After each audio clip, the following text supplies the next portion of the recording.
Late January morning in Butte, Montana. The ash-gray sky draped over the old mining town like a heavy, cold blanket.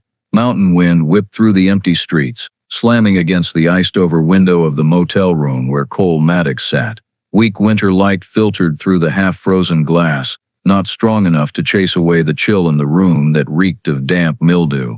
The radiator clanked out tired, lonely beats in the faded space. Cole sat motionless on the edge of the sagging bed, hands wrapped around a cold cup of coffee. At 52, the man who had once been a legendary biker in the Hells Angels Billings chapter was left with nothing but a weary-framed silver beard, faded tattoos, and deep-set eyes. Ever since his wife Grace died of cancer, Cole's life had slid off the rails. He had stayed by her side in those final months, but to their son Luke, he was just the father who was always gone for the club. Then the accident that killed his closest brother ate away whatever was left of him. Cole walked away from the club, from the long roads, from everything. But the pain never walked away from him. A man already falling apart was pushed even further when society saw him only as trouble. Neighbors avoided him. Grocery store clerks changed their tone the moment they spotted the Hells Angels patch on his jacket. The landlord sent a polite eviction notice because he was not a good fit. Cole knew the real reason they were afraid of him. No one saw that beneath the rough exterior was a man just trying to survive one more day. He bent down and pulled an old metal box from under the bed. Inside were the only things that still reminded him of who he used to be: a faded Hells Angels patch, a knife-engraved brotherhood, a photo of Grace laughing bright in the wind, and finally his father's old railroad map and porter badge from the days he worked the Pullman cars. His father used to say, "The rails are where a man finds himself again." Cole ran his fingers over the worn creases, feeling for the first time in months as if someone had placed a hand on his shoulder. He closed the box, opened his phone, and scrolled Marketplace just to kill time. Then his hand froze. A simple listing appeared. Pullman sleeper car 1929, abandoned $700 OBO, Casper, Wyoming. The photo showed a rusted car sitting alone on a dead stretch of track, paint peeling like old open wounds. To anyone else, it was junk. To Cole, it was memory coming alive. The trains of his childhood, the screech of iron wheels on rail, his father's stories of freedom and forgotten people finding each other in the narrow corridors of sleeper cars. Something that had been asleep inside him for a very long time woke up, not pain. A small, unmistakable spark of hope. Cole set the coffee down and stood. One small motion, but it carried the weight of a lifetime spent at rock bottom. He stared at the photo of the sleeper car for a long time.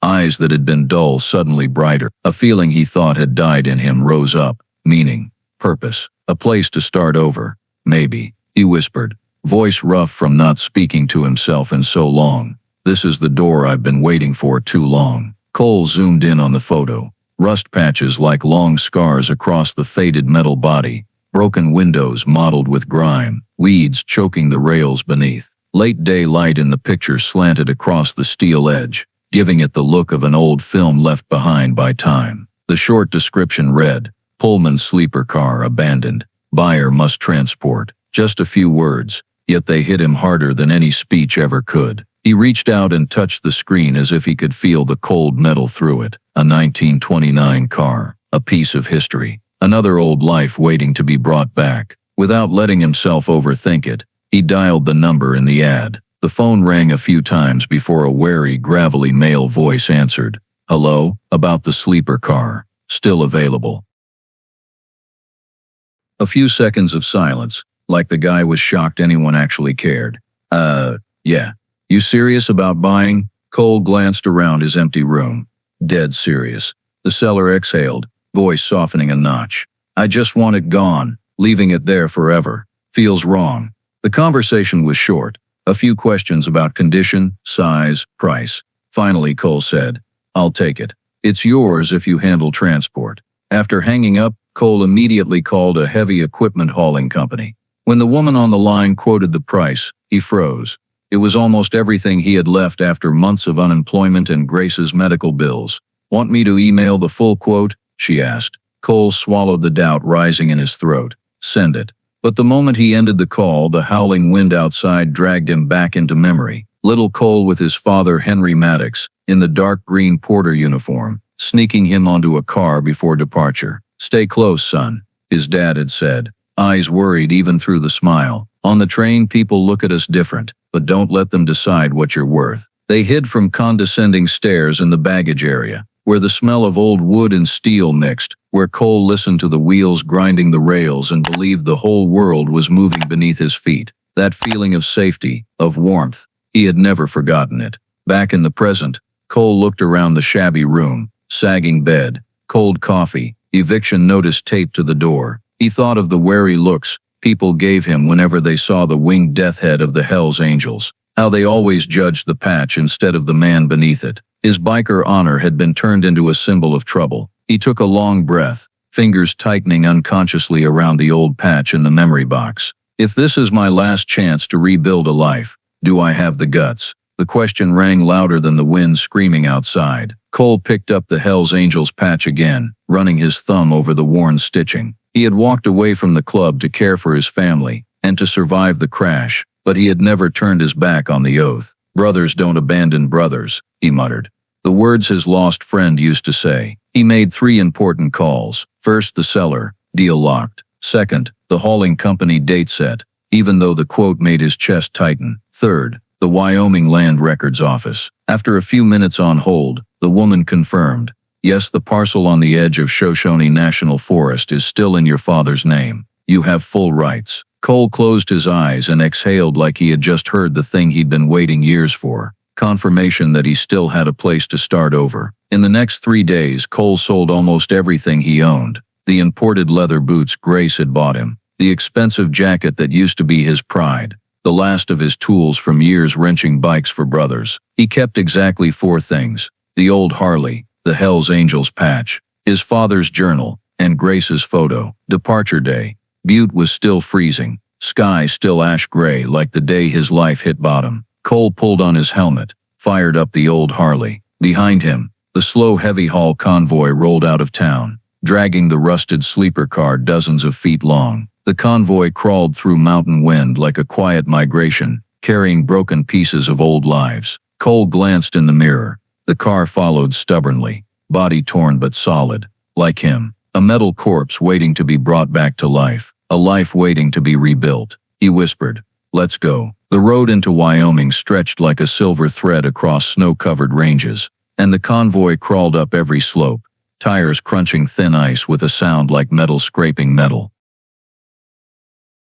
Wind from the Absaroka Range blasted hard, flinging fine snow around the lead truck pulling the sleeper car. Cole rode the old Harley behind, keeping just enough distance so the slipstream didn't catch him. The Harley's low rumble echoed through the empty mountains, blending with the heavy diesel growl ahead into a strange song of steel and wind. The driver, Ryan, a kid maybe 23 or 24, kept glancing in his mirror. His eyes held clear weariness. A Hells Angel tailing him wasn't something that made most people relax.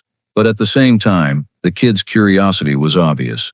What he was hauling wasn't like anything he'd ever moved. A long, blackened, rusted relic that looked like it had stepped straight out of a history book onto a Wyoming highway. "He's gotta be crazy," Ryan muttered, tightening his grip on the wheel. But seeing Cole keep steady pace behind, silent, no pressure, no aggression, the weariness eased, replaced by the honest excitement of a young guy watching a real story unfold right in front of him. Near the edge of Shoshone National Forest, the road narrowed. Tall pines lined both sides, shivering in the cold wind. Low winter sun cut thin streaks through the needles like smoke. Cole raised a hand. Ryan nodded and turned onto the small dirt track leading to the Maddox family land, where Cole's father had once built a little cabin, now just a few rotted posts. The rough wooden gate leaned sideways, covered in gray-green lichen. When Ryan stopped, Cole stepped off the Harley and walked over. He pushed the creaking gate open with both hands. A blast of cold air hit his face, carrying the smell of wet earth, pine sap, and the ashes of long winters past.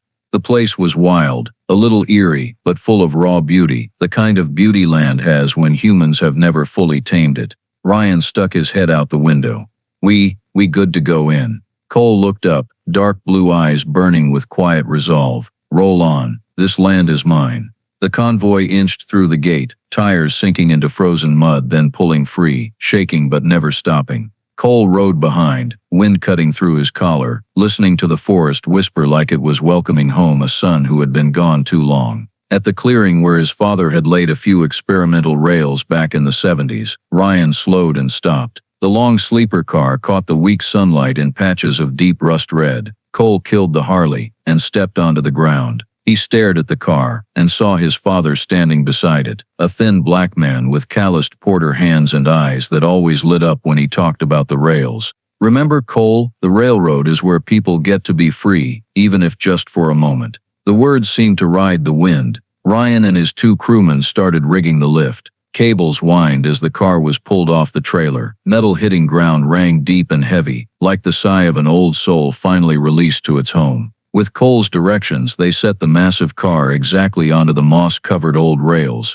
When the huge metal body finally settled on forest ground, the whole clearing went quiet for a beat. Cole stood a few steps back, fingers brushing the patch on his jacket, eyes locked on the car. It looked so bad most people would call it worthless junk, but to Cole it wasn't trash. It was heritage, past, chance, and a version of himself rusted, bent, abandoned, but never beyond saving. He stepped closer, placed his rough hand on the ice-cold steel. Wind from the pines lifted his hair. In that moment, Cole Maddox, the man the world thought had fallen off life's rails forever, felt his heart shift in a way he couldn't explain. The car sat there silent, waiting. He wasn't sure if he was talking to it or to himself. "We're gonna rebuild, both of us."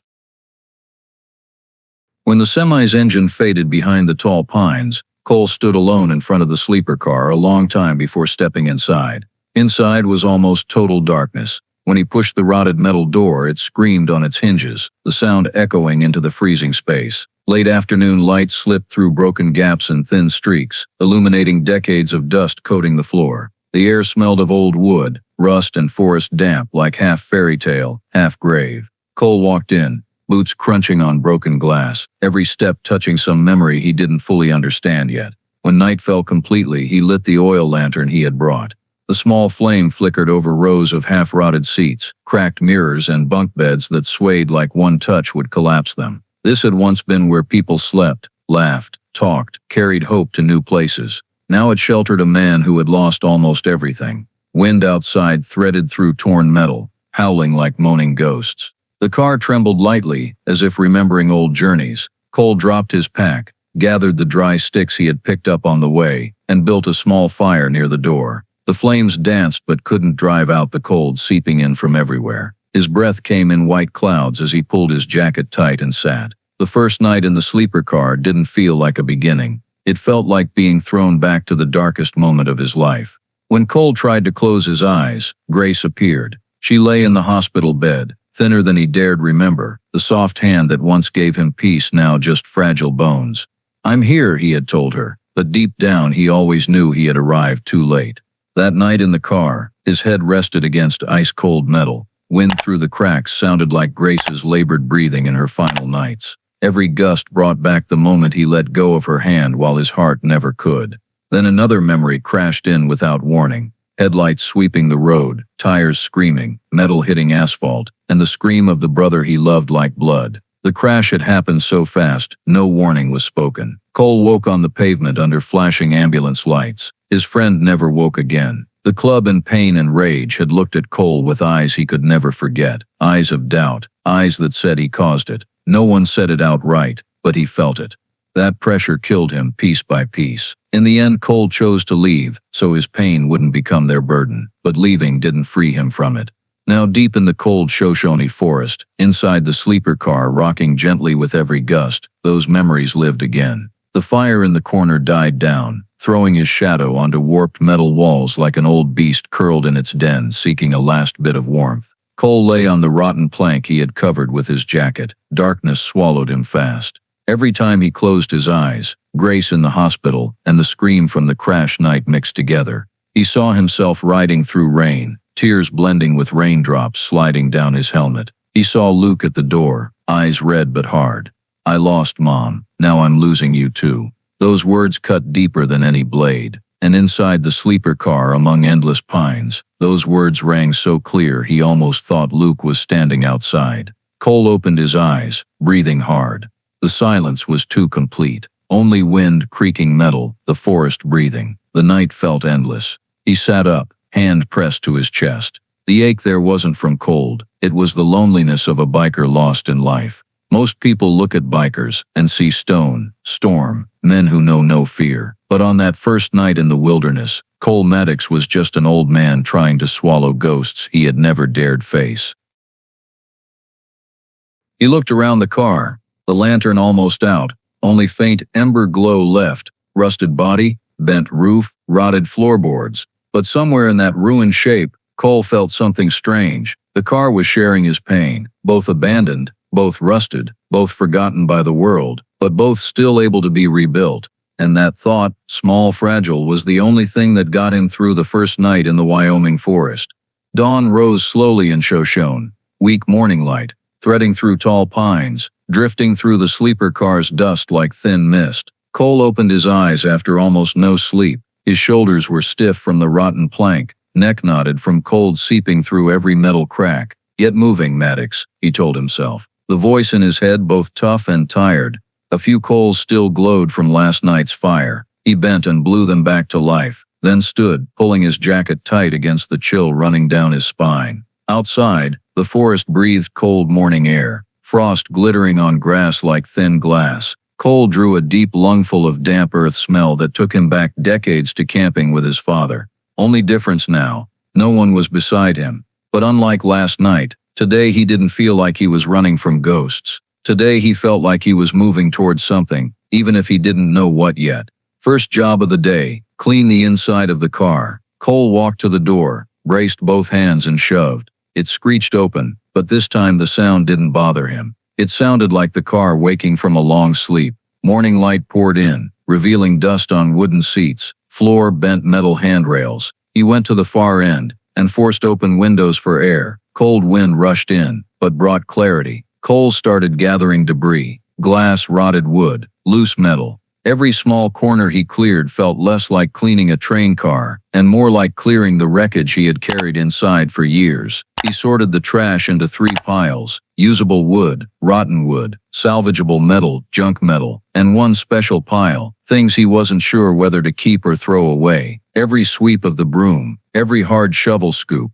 every heavy breath in the freezing air formed a strange rhythm, like the heartbeat of a man trying to start over. By noon he rigged a small tent beside the car to sleep in for the first nights. Inside was still too cold and damp. He framed it with decent boards and covered it with an old tarp from the truck. Nothing fancy, just shelter enough to sit, eat some jerky, drink water, and look at the sleeper car with eyes not as heavy as yesterday. Early afternoon, with sunlight slanting through the car's wood gaps, Cole noticed a dark corner he hadn't touched, a storage compartment under one of the broken bunks. He crouched, brushed away dust, and gently lifted the board nearly separated from its steel frame. Underneath was a small wooden box, lock rusted almost away, probably forgotten decades ago. Cole pulled it out, dust exploding everywhere. On the lid, faint carved letters. H.M. his father, Henry Maddox. His heart pounded, hands trembling slightly as he opened it. Inside, old tools, hammer, wrenches, screwdrivers, pliers, all worn but intact. An oilcloth wrapped around odd bolts and parts, and a small crumpled but readable note. "Son, if you find these, it means you came back to the right place."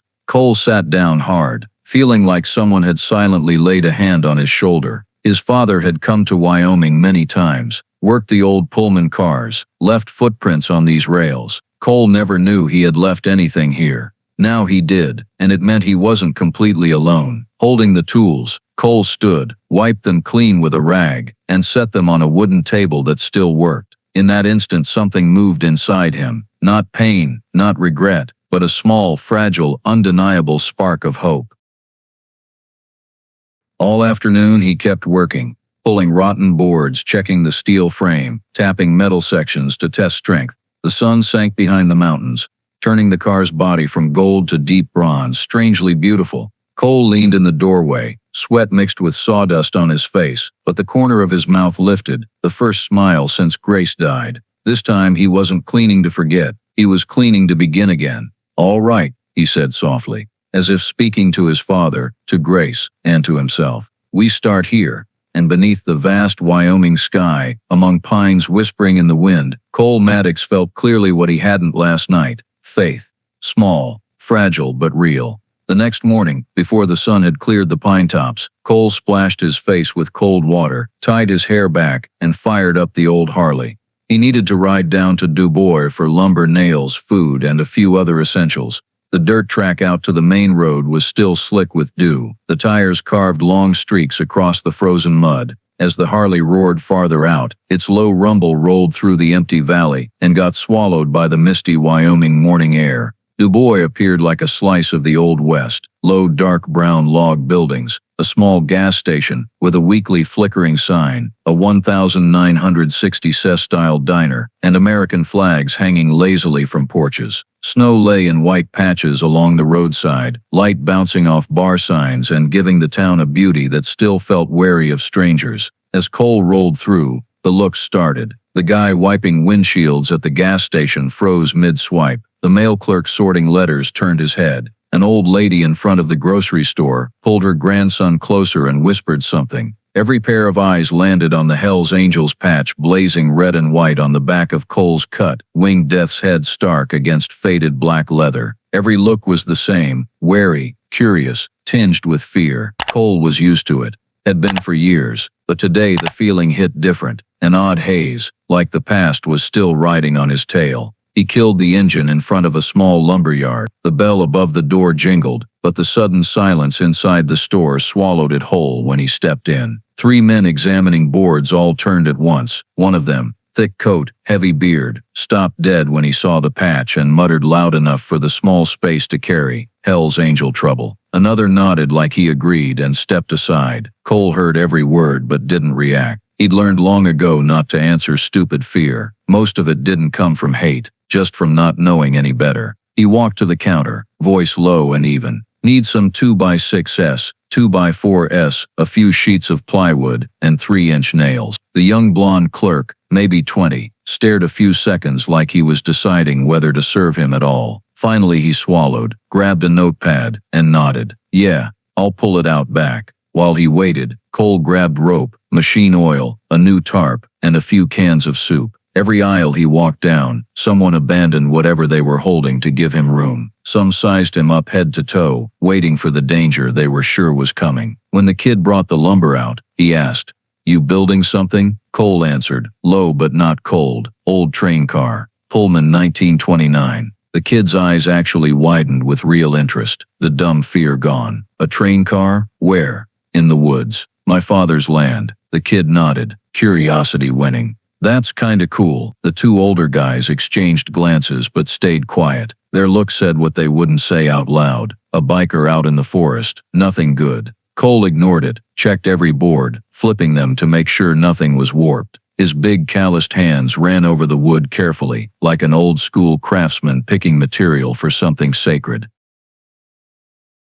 After he paid, he loaded the lumber onto the small trailer behind the Harley and tied it down with long-haul biker knots. The bearded guy stood nearby and muttered just loud enough, "What's a Hells Angel building out in the woods?" "Never anything good." Cole glanced over. His eyes weren't angry, weren't challenging, just deep and steady as mountain stone. He spoke slow. "Sometimes people just do decent things. That's all." The guy shut up and looked away fast. Cole pulled on his helmet, thumbed the starter, and the Harley barked to life, shattering the heavy quiet and making a few people flinch. Before rolling out, he looked back at Dubois, small, wary, slow to trust, but no different from dozens of other towns he'd passed through. To them, bikers meant trouble. Hells Angels meant danger. Cole knew a few words wouldn't change their minds, but maybe what he was about to do would. He twisted the throttle and shot off, leaving doubtful stares in his mirror and the road ahead leading back to the forest where a rusted sleeper car waited for him to keep rebuilding it,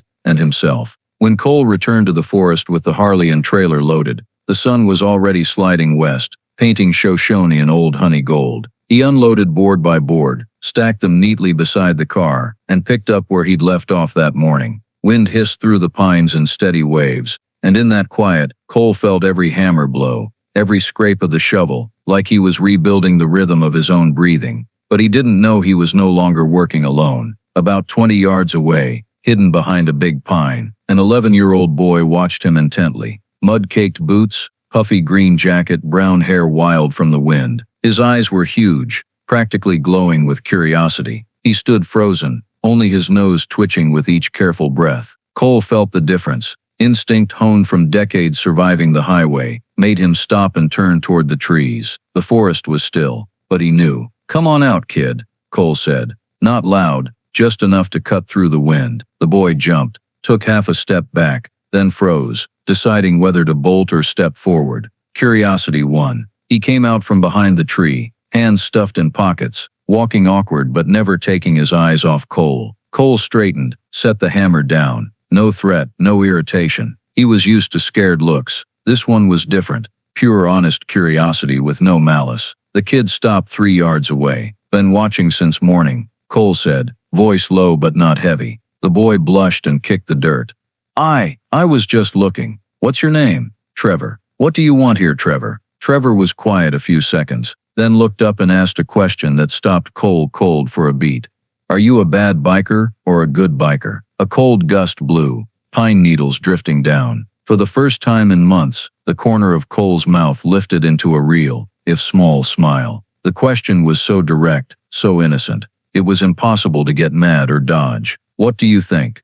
Cole asked back. "Mom says bikers usually cause trouble." He hesitated. "But you look like you're fixing something, not breaking it." Cole folded his arms, leaned lightly against the car, eyes softening. "Good or bad isn't about the jacket. It's about what you choose to do." Trevor stepped a little closer, eyeing the stacks of lumber, nails, metal pieces Cole was working on. "What are you doing?" Cole glanced at the rusted sleeper. "Bringing this back to life. It's really broken," Trevor said instantly, blunt as only kids can be. Cole gave a short, rusty laugh, the kind that had been forgotten so long it came out rough. "Yeah," he answered, "but rusted doesn't mean throw it away."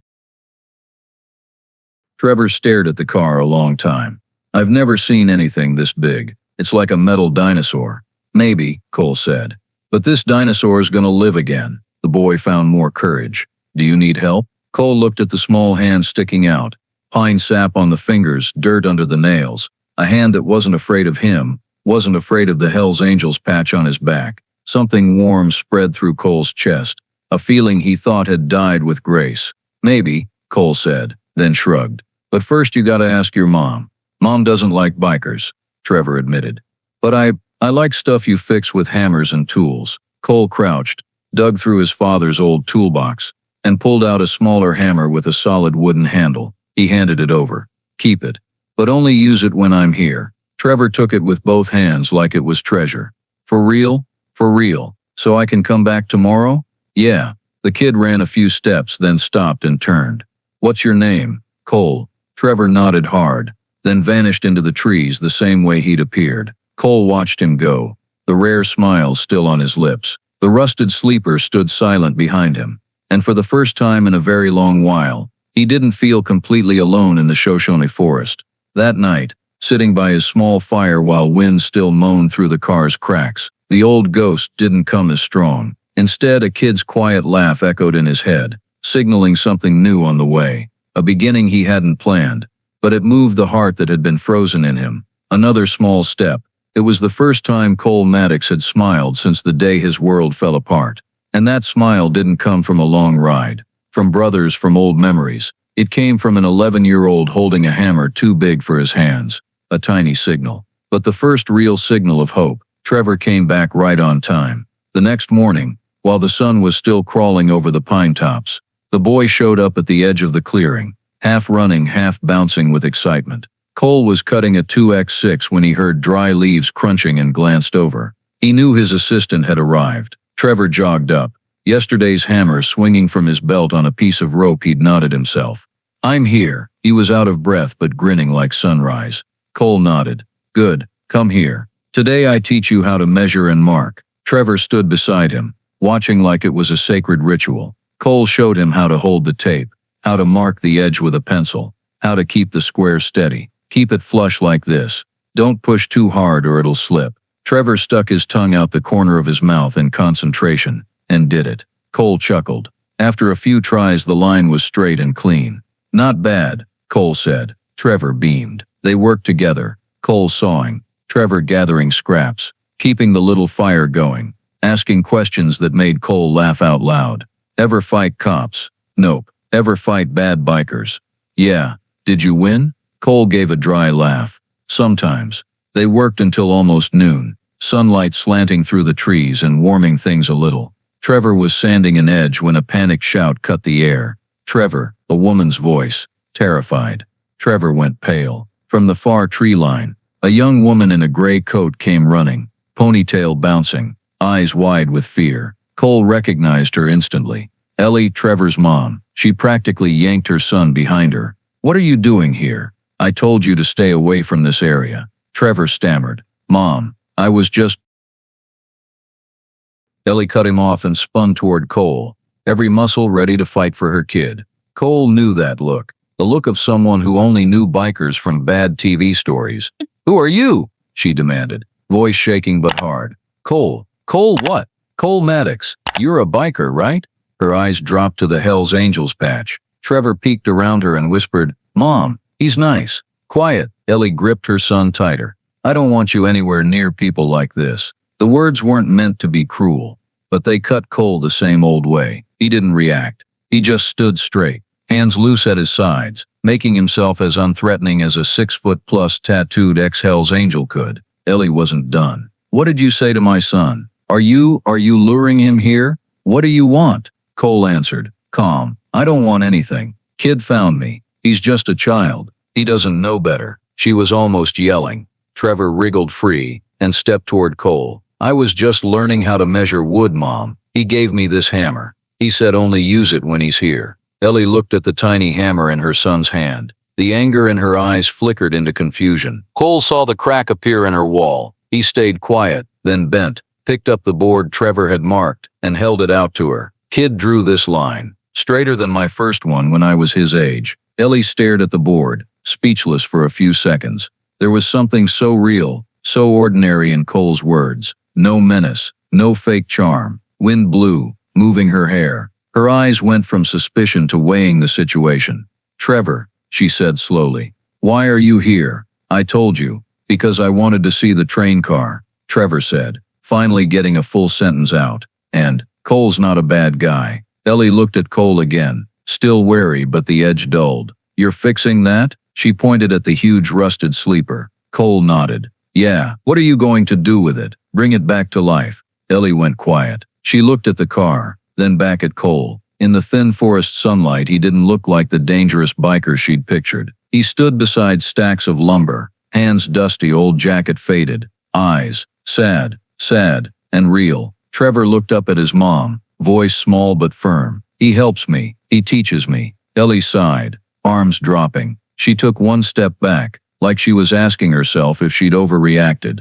You're not threatening him? No, not teaching him anything bad. I'm teaching him to measure wood. Trevor held up the board and sand edges. Ellie let out a breath that was almost a laugh. The first sign things were easing. Cole, reading the moment the way only someone who'd survived 1,000 tense encounters could, knew to stay quiet. Don't push. Don't over-explain. Finally Ellie said, I'm sorry about earlier. Cole gave a small nod. It's all right. But my son, if he's here, I need to know. I need to be sure he's safe. Cole met her eyes. Steady, honest, the look of a man who'd already lost almost everything. He's safer here than a lot of places in this world. Ellie didn't answer right away. She looked at the car, the neat lumber piles, Trevor happily sanding with his little hammer like it was gold. Then she nodded.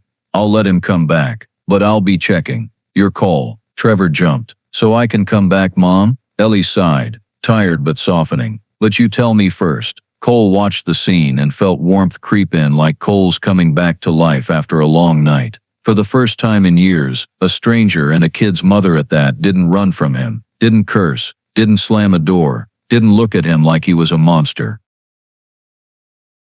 Ellie turned to leave but glanced back one last time. If you're teaching him, teach him right.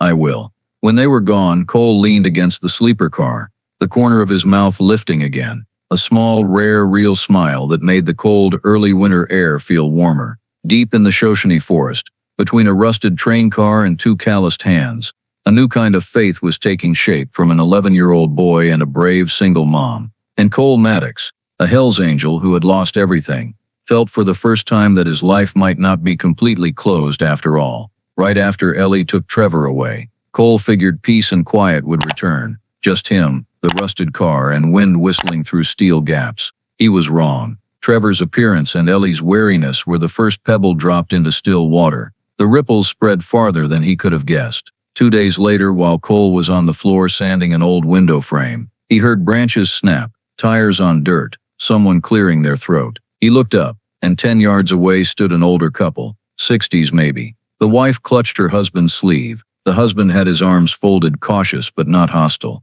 They stared at Cole like they were sizing up a wild animal they weren't sure was dangerous. You're the fella fixing the train car, right?" the husband asked, voice gravelly from a lifetime of cigarettes. Cole stood, brushed sawdust off his jeans. "Yeah. Something wrong?" The old man held out a small wooden table, one leg wobbling, top cracked. "This belongs to the wife. Family piece. Been broken over a year. Heard you know how to fix things." Cole knew exactly where the rumor started.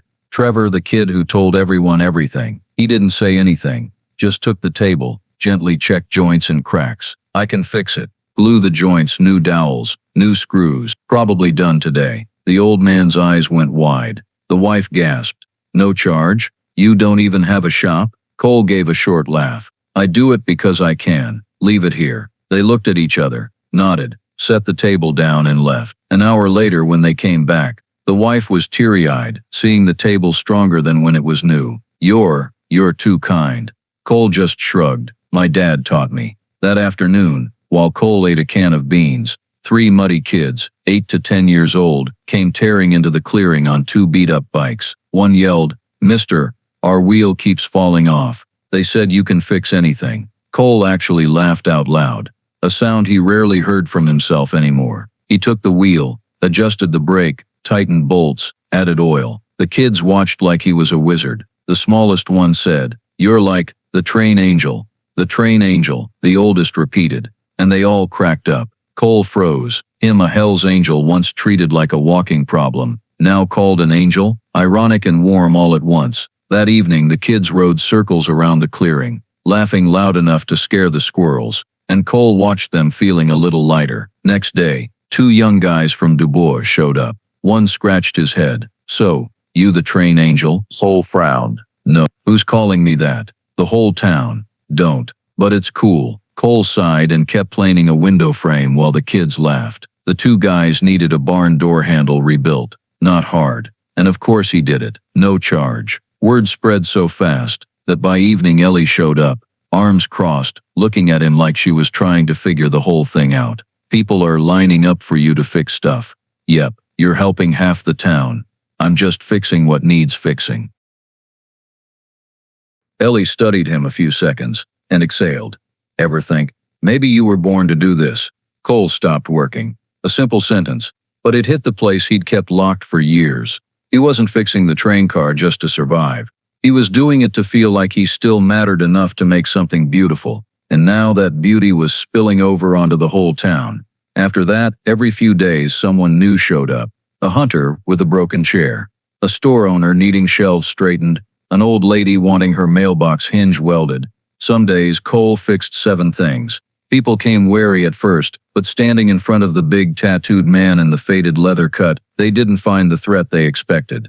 They found a quiet, careful, kind man. Trevor came every day and became the official assistant. Ellie sometimes brought sandwiches or coffee, watched from a distance, then came closer to talk a few minutes. Cole had never been seen as good by anyone outside the biker world, but in Dubois he was slowly becoming exactly that. One afternoon while Cole welded an old hinge, Sam, the gas station owner at the edge of town, stopped by. He stood with hands on hips, eyed the sleeper car and nodded. "You know the whole town's calling you Train Angel now? I don't know what you bikers do out on the road, but here, you make people feel safe." Cole looked up, surprised. "I just fix stuff. Maybe that's what this town needed most." Sam smiled kindly. Somebody not afraid to be decent. Cole stood there, not sure what to say. Him, a Hells Angel feared and misunderstood, was now the person people came to when they needed help. When Sam left, Cole leaned against the car, staring into the trees, trying to stay steady against the unfamiliar warmth rising in him. Not loud pride, just quiet, steady heat, the kind he thought he'd lost forever. That night, sitting by the fire with Trevor, the kid said casually, "If Mom knew they're calling you an angel, she'd laugh so hard." Cole smirked. "Don't call me that." "But you are," Trevor insisted. "You help more people than the whole town put together." Cole watched the flames dance red, then looked at the sleeper car already showing patches of new color. Finally he said something he hadn't expected. "I'm just trying to do what's right." Trevor grinned huge. "See, total train angel." Cole Maddox, the biker once labeled trouble dangerous, was now the story spreading through town. People whispered about the man living in a rusted train car, who could fix anything with his hands. They called him the name he kept refusing, but nobody would drop. The train angel. And Cole was starting to realize, sometimes kindness doesn't need a billboard. It finds its own way. And sometimes it looks like a Hells Angel standing in the Wyoming woods, hands covered in sawdust, eyes full of old hurt, but a heart still quietly beating for decent things. But just when Cole was starting to feel his feet planted solid again, after years of staggering, life threw him a brutal headwind. That afternoon, after finishing a wooden cabinet for the old lady who lived near the forest edge, Cole came back to the sleeper car, pushed the door open, and found a thick weathered envelope lying right in the middle of the floor, as if someone had slipped in quietly, set it down, and vanished. The envelope was heavy with age, rocking slightly in the draft. The moment he saw the slanted handwriting on the front, Luke Maddox, his chest tightened like a fist, his hand froze in midair. His whole body suddenly felt like someone had dropped a 100-pound iron plate on his shoulders. He sat on the metal step, the envelope on his lap, fingers trembling before he tore it open. Inside was a long letter written in strong, angry, slanted strokes, full of rage and hurt. "Dad, people say you're doing something out in the Wyoming woods. I don't understand what you're still running from. You left me alone the whole time. Mom was sick. I can't forget it. I can't forgive it. I saw a picture of you wearing that Hells Angels cut in somebody's post. I thought you gave that up after Uncle Ray's crash. You told me the biker life was more important than anything. You chose the club over Mom, over me, and now you disappear into some rusted train car like a coward. I'm tired. If you want to fix this, you have to talk to me. If not, stop pretending you're still my father." Luke Cole read to the last line and his eyes burned. Luke's words cut into places he'd convinced himself were already scarred over. He crushed the letter in his fist and felt 10 years older in a single minute. Old memories rushed in like wolves charging out of the dark. The last fight he and Luke ever had. Luke was 17, skinny, acne-scarred, shaking with fury. "Mom is dying. Do you even get that?" He had screamed. "And you're still out riding with the club. What the hell do you even care about?" Cole had been drowning in pain, terror, and total helplessness. He'd said the dumbest thing he ever said in his life. "I can't abandon my brothers." Luke had gone still, like he'd just heard his own heart shatter. "What about us?" That question still echoed in Cole's head like a church bell in an empty night, every clang reminding him how badly he had failed as a father. That night, Luke walked out. They hadn't spoken in 4 years until this furious letter. Cole set it aside, leaned back against the car, and closed his eyes. Wind moaned through the roof gaps and filled the hollow places inside him. He knew he'd done plenty wrong. He knew he'd left Grace alone in moments she needed him most. But the truth was he had been terrified. Terrified to watch his wife waste away. Terrified of a world without her. Terrified enough to run hundreds of miles on open roads just to outrun a pain he wasn't brave enough to face. And Luke, their only son, had paid the price. Cole opened his eyes, looked at the car, at the tools scattered around. Beside his Butte was the old trunk he still hadn't emptied to the bottom. For no reason he could name, he dragged it over and lifted the lid. At the very bottom, under a layer of dust like gray ash, was another envelope, thin, yellowed, with soft feminine handwriting that made his heart seize. "To Luke. If Mom doesn't get the chance to say this in person." Cole's big hands shook like a child's as he opened it. Grace's whisper seemed to fill the little car, light as wind brushing his shoulder. "My sweet boy, if you're reading this, I wasn't strong enough to say it to your face. I know you're angry with your dad. He's never been good with gentle words. He lives rough and clumsy. But son, your father never abandoned us.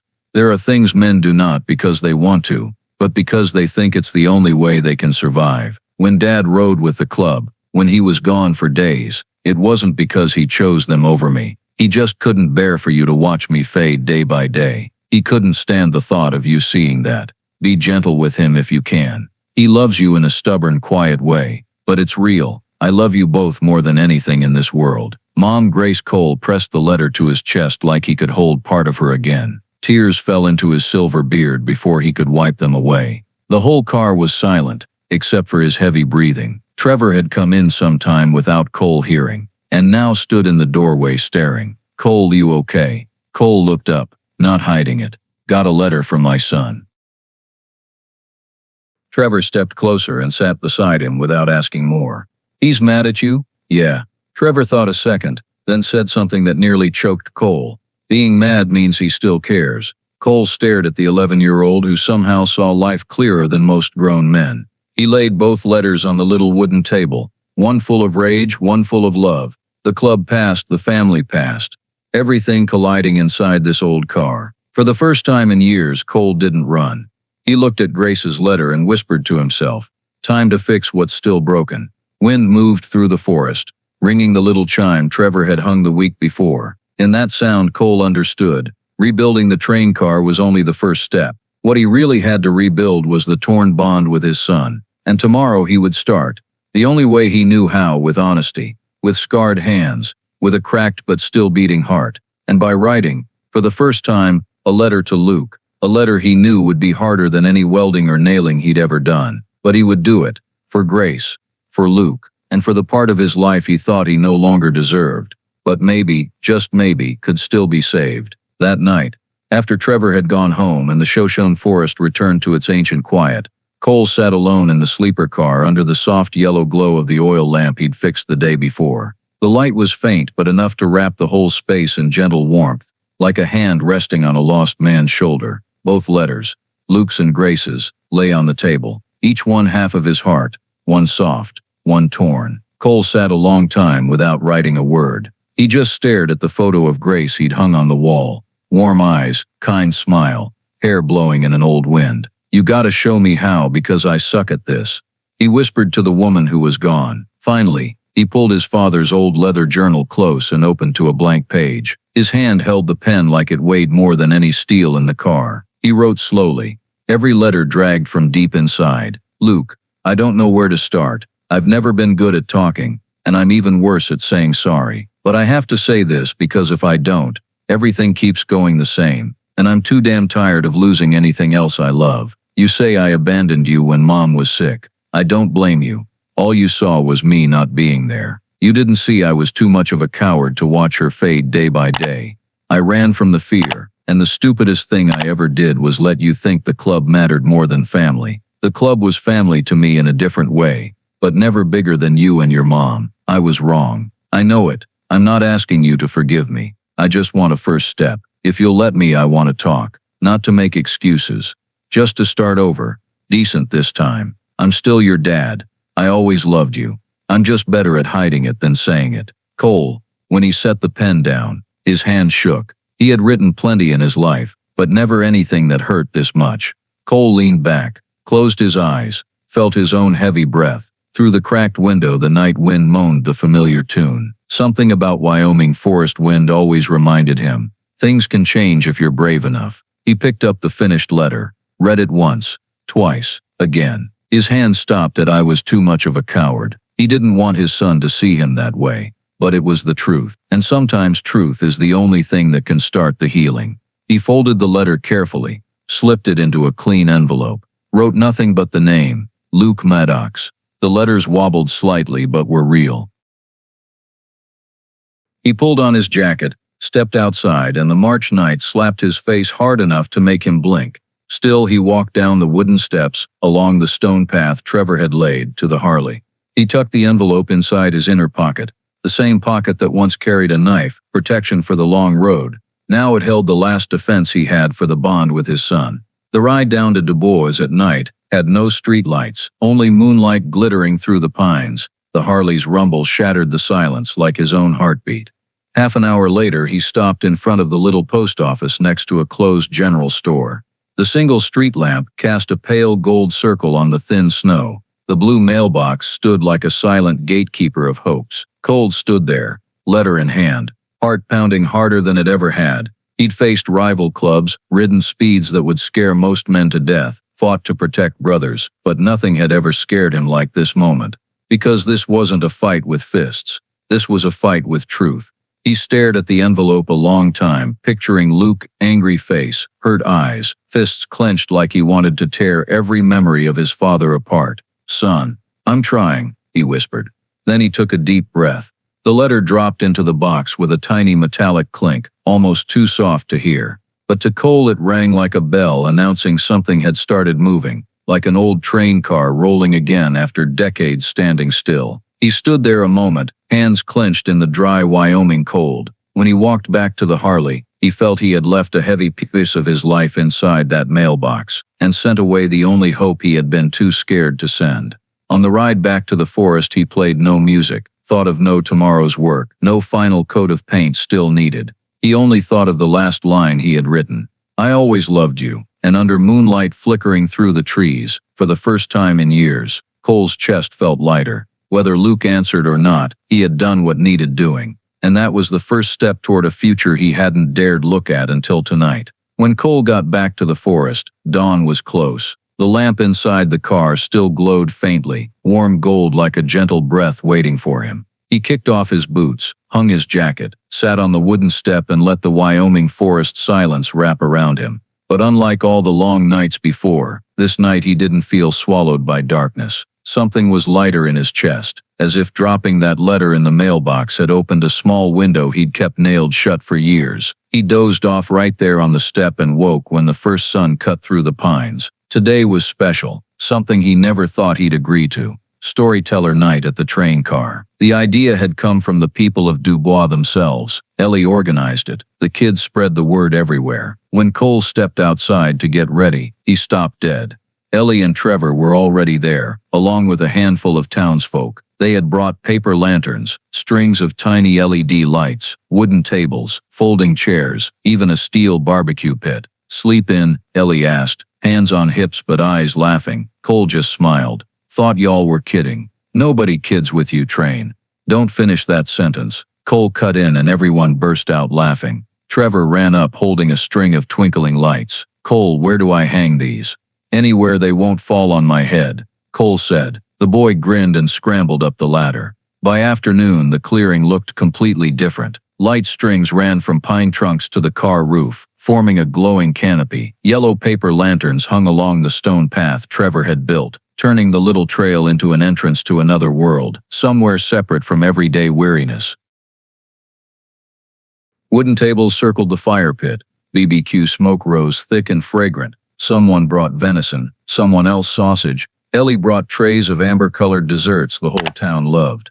Kids ran circles around the car, chasing each other with shrieks of laughter. Adults stood in clusters, talking, pointing at the sleeper car. Cole had nearly finished restoring. Cole stood in the doorway, arms folded, watching a scene he never imagined months ago he could be the center of. A small town in the middle of Wyoming forest, gathered around his train car, like this place had belonged to them long before he ever showed up. "Cole?" A hand rested gently on his shoulder. "Sam," the gas station owner. "Tonight you gotta tell your story. I don't know how. You don't have to know. Just tell the truth." Cole looked at the growing crowd, face still carrying the worry years of loneliness had left behind, but he nodded. When night fell, the strings of lights came on and turned the ground gold like fallen stars. The sleeper car, once a lonely rusted hulk, now glowed like a small beacon in the woods. Everyone sat in a big circle around the bonfire. Kids chewed barbecue on their parents' laps. Men drank beer. Old ladies wrapped in hand-knitted shawls leaned back in folding chairs, watching the children run and smiling like they were young again. Ellie stepped forward and clapped for attention. "Tonight is the first storyteller night at the train car. And our opening storyteller is none other than Cole Maddox, the man who brought something new to a town that thought it would never change." The crowd clapped loud. Cole walked forward, heart trying to pound out of his jacket. He sat by the fire, held his hands close to warm them, and looked into the waiting faces. He started low, voice rough. "I know a lot of you saw me at first and thought, biker means trouble." Soft laughter, "Not mean, just honest." Cole went on. My dad was a porter on the long-haul trains back in the day. He worked Pullman cars, just like this one when it was still beautiful. I was the kid running up and down the corridors, listening to the rails sing under my feet, smelling old wood and machine oil. Those trains. That's where my dad taught me about freedom. He stared into the fire like he was staring into the past. He told me on the railroad everybody's equal. Rich, poor, black, white. Everybody sitting the same direction, looking at the same horizon. I believed that my whole life. The crowd was quiet. Ellie watched without blinking. Trevor sat cross-legged at Cole's feet, listening hard. When I lost Grace, my wife, I lost everything. When my son walked out, I thought my life was over. Cole swallowed, voice catching. But then I found this train car, and I thought, if I can bring something back to life that's been rusting for almost 100 years, maybe I can bring myself back too. A woman raised a hand to her mouth, eyes wet. An old man nodded slow. Trevor turned to Ellie and whispered loud enough for half the circle to hear. Told you he's not bad. Cole gave a small smile and kept going. These past weeks y'all came here asking me to fix things. I thought I was helping the town. Truth is, you've been helping me. He stood and pointed behind him at the car. This isn't mine anymore. It belongs to all of you, to Dubois. Nobody laughed. Nobody joked. The whole crowd rose and applauded so hard. Birds exploded out of the nearby pines. Sam walked over and clapped his shoulder. Ellie smiled. Trevor hugged Cole's leg like a puppy. And there in the forest night, under twinkling lanterns and the crackle of the fire, Cole Maddox, the biker once labeled trouble, once convinced he had lost everything, suddenly understood something. Some families aren't born from blood or club patches. They're built from kindness. And right here, deep in the Wyoming woods, he had just found his again. When the storyteller night finally ended and everyone drifted back toward town, Cole stayed behind a long time under the strings of lights still hanging overhead like stars someone had tugged down into the forest. He felt this place, the old sleeper car that had once been a tomb for memories, had somehow become the beating heart of a community. But he was still missing one thing. No matter how many laughs rang out, how many hands gripped his shoulder, how many honest words of praise were given, nothing could fill that one empty space. Luke.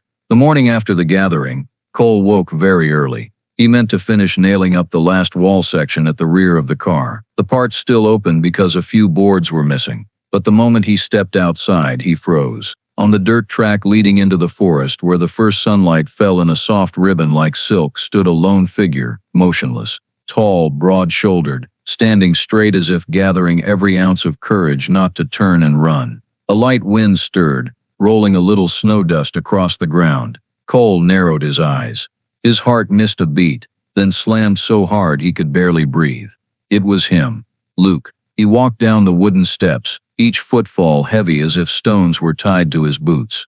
The young man stood with his hands buried in the pockets of his hoodie, face far more grown than Cole remembered. Short hair, deep eyes exactly like Grace's, jawline hard like his own. As Cole drew closer, Luke didn't move, just looked. A look full of years of pain, but behind it something trembling, hope. Cole stopped a few steps away. Neither spoke for seconds that felt like lifetimes. The forest wind lifted the edge of Cole's jacket. Finally, Luke broke the silence. "I got your letter." His voice was low, thick, like the words had to fight their way past a wall. Cole swallowed the bitterness in his throat. "You really came?" A small, pained but real smile broke across Luke's face. "I never said I wouldn't."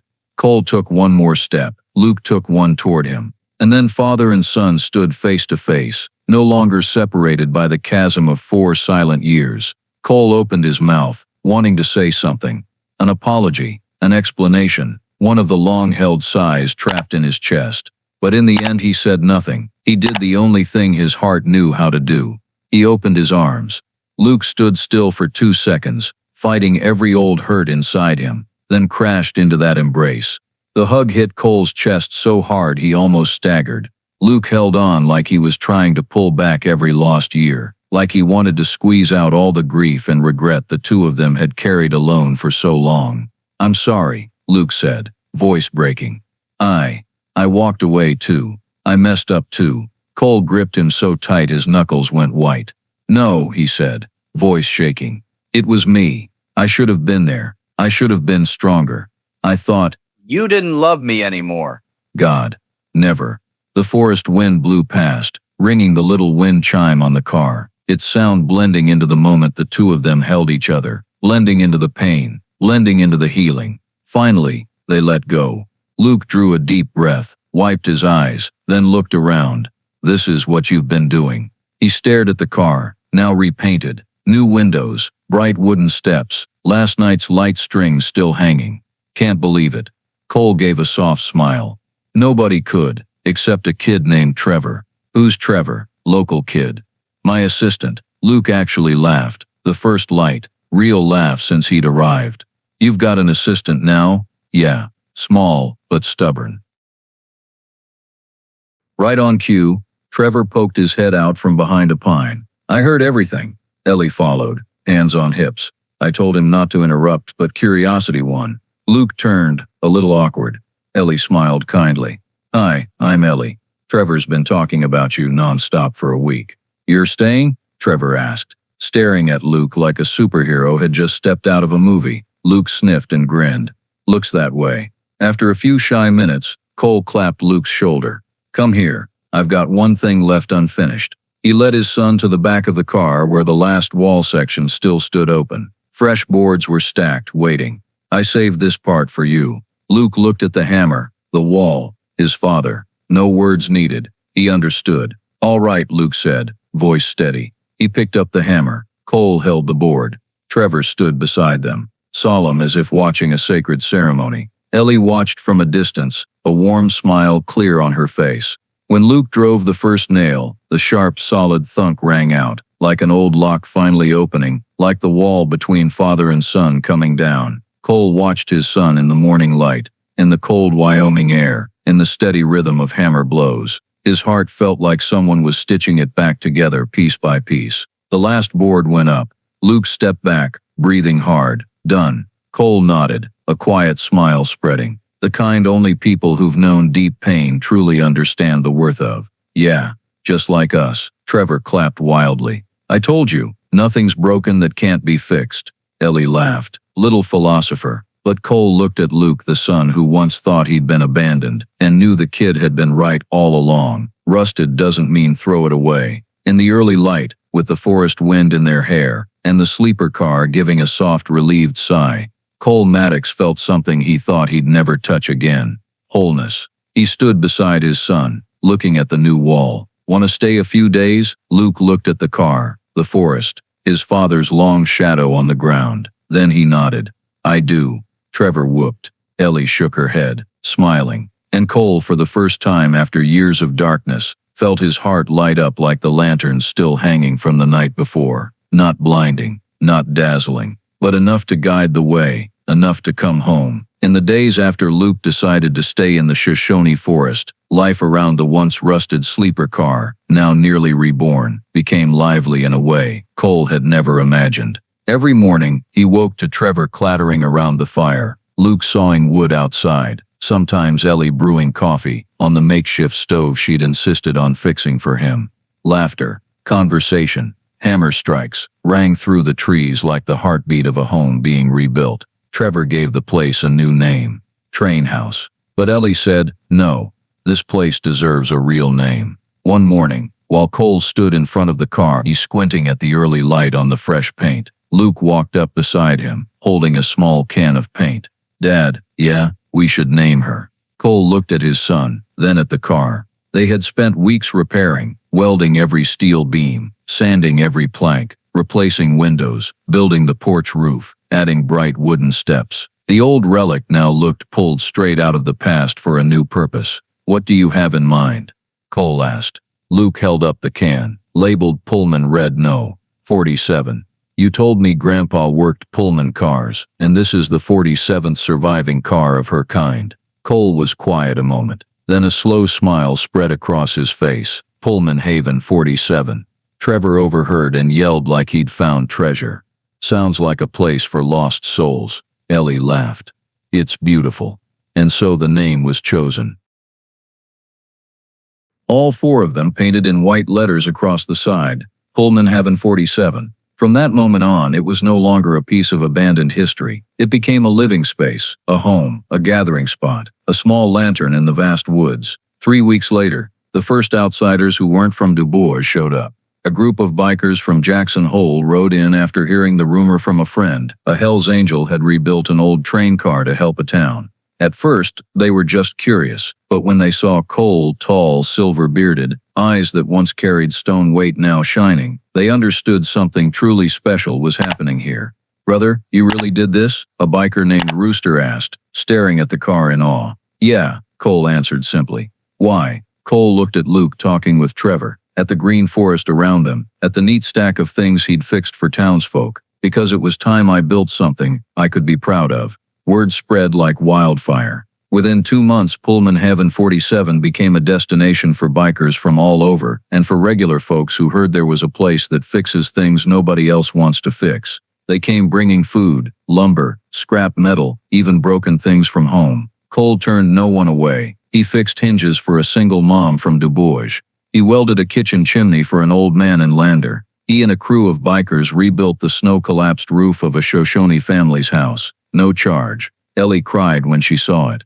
"You really are the kind of person nobody would ever guess from the outside." Cole just said, "I was helped once. Now it's my turn." One early summer day, Luke stood in front of the car holding a can of black paint. "Dad," he said, "I've got an idea." He sketched a huge design on the wall. Cole watched, eyes widening. It was a mural, massive angel wings spread wide, but in the center, no halo, just a Harley wheel with strong curved spokes. Railroad tracks ran along both sides straight into the heart of the image. "This is you," Luke said firmly. "Not perfect, not saintly, but an angel your own way, an angel who rides." Cole was silent, his eyes blurred, but he didn't wipe them. Luke didn't look away. Trevor jumped and cheered. "Best mural in the world." Ellie stood still, smiling a proud, warm, rare smile. The mural was finished in 3 days. The day it was done, a group of bikers from Billings, Cole's old chapter, showed up. He hadn't seen them since Ray's crash. No one spoke when they got off their bikes, just the heavy sound of boots on forest ground and wind in the pines. Finally, the oldest one stepped forward, took off his glasses, looked at the mural a long time, then at Cole. "We were wrong," he said.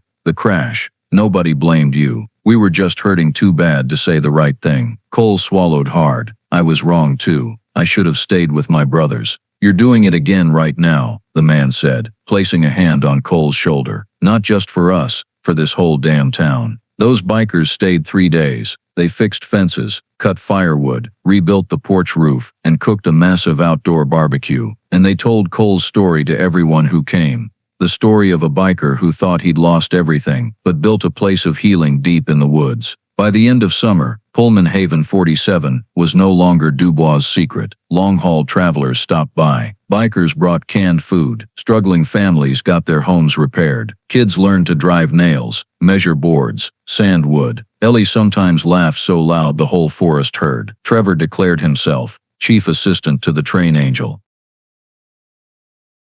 But for Cole, the biggest thing was still the evenings when he and Luke sat together inside the car, first time in years, writing together in his father's old journal. "Dad," Luke said one night, "what do you think Grandpa would say if he saw this place?"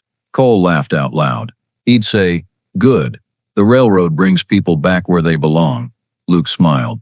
That night, after everyone was asleep, Cole opened a fresh page and wrote the final line. "When people laugh, let them laugh. One day they'll understand why we do this." He set the pen down and quietly closed the book. Outside, the night wind slipped through the trees, brushing the angel wing mural as if making it flutter. The lamp inside the car glowed warm gold like a small fire guiding the lost. Cole stepped outside and looked at his new home. Not a real house, but a place holding souls learning how to heal him. Luke, Ellie, Trevor, wandering bikers, townsfolk who once feared him. The sleeper car stood solid, warm, no longer rusted but wrapped in the light of kindness. And when Cole looked up at the Wyoming night sky full of stars like scattered sand, he knew one thing for certain. After all the years of running, he was finally home. Final image. Pullman Haven 47 deep in the forest, golden lamps glowing warm, the angel wing mural, shining in the dark, laughter and voices still carrying far, a starting place of kindness, of mending, of lives thought rusted beyond repair, but rebuilt by human hands and hearts. An angel who needs no halo, just an old train car, a few new boards, and a heart that knows how to fix what was forgotten. If you love healing stories full of heart like this one, hit subscribe so you never miss another journey of the human spirit. Follow the channel to explore more stories that touch your heart every week.